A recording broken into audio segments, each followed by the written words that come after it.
O risco. Eu queria relacionar isso que está acontecendo agora com um pouco dos estudos que foram feitos pelo grupo ao longo dos últimos meses, né? E que, bom, enfim, estudos sobre cidades, né? Então, acho que uma questão que eu vou querer trazer é a questão da distribuição geográfica disso, porque cada cidade tem o seu próprio momento e tal, tentar mapear um pouco isso. Mas antes disso, uma coisa que eu acho importante é relacionar com a questão das bolhas, né? De proteção, que foi acho que provavelmente a pesquisa mais importante feita pelo grupo até agora. Enfim, quer dizer, algumas dessas cidades, por exemplo, você falou da cidade de São Paulo, né? A cidade de São Paulo, vocês mostraram que formou bolhas de proteção dependendo do nível de renda e por aí vai, e que essas bolhas poderiam estourar, né?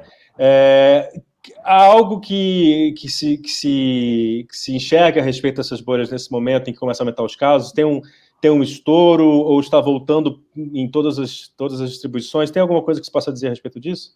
Olha, acho que até antes de responder, eu acho que é importante entender o que são as bolhas, né? Então, o vírus, ele tem uma dinâmica, né? E ele tem essa dinâmica de subir e descer, como eu estava descrevendo antes, né?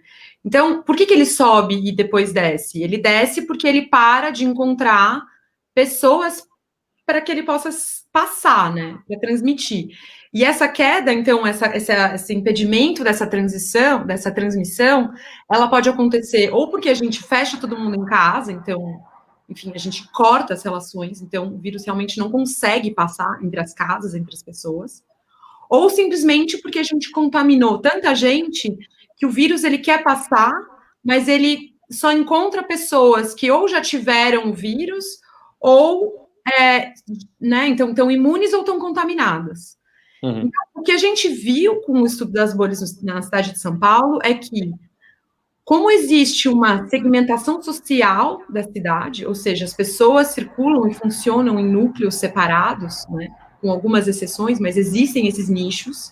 Uma vez que o vírus infecta um nicho, ele fica ali e ele tem uma certa dificuldade, porque a gente também está praticando distanciamento social, porque as pessoas estão usando máscara, e porque existe existia essa política de contenção, proteção ao coronavírus, o vírus acabava circulando num núcleo, num cluster, que a gente chamava... E aí o vírus, as outras pessoas suscetíveis estavam protegidas, né? Que a gente chamava de bolha de proteção.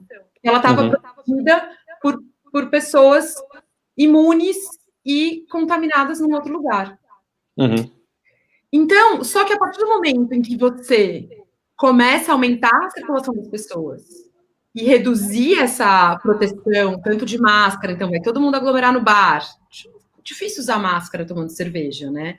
Enfim, e começa essa aglomeração, você começa a misturar essas bolhas e também aumentar a circulação das pessoas entre os diferentes bairros, entre os diferentes ambientes. Isso naturalmente leva ao estouro de bolhas, né? A própria abertura das escolas, a gente alertou isso na nossa nota, alertando o risco da abertura das escolas.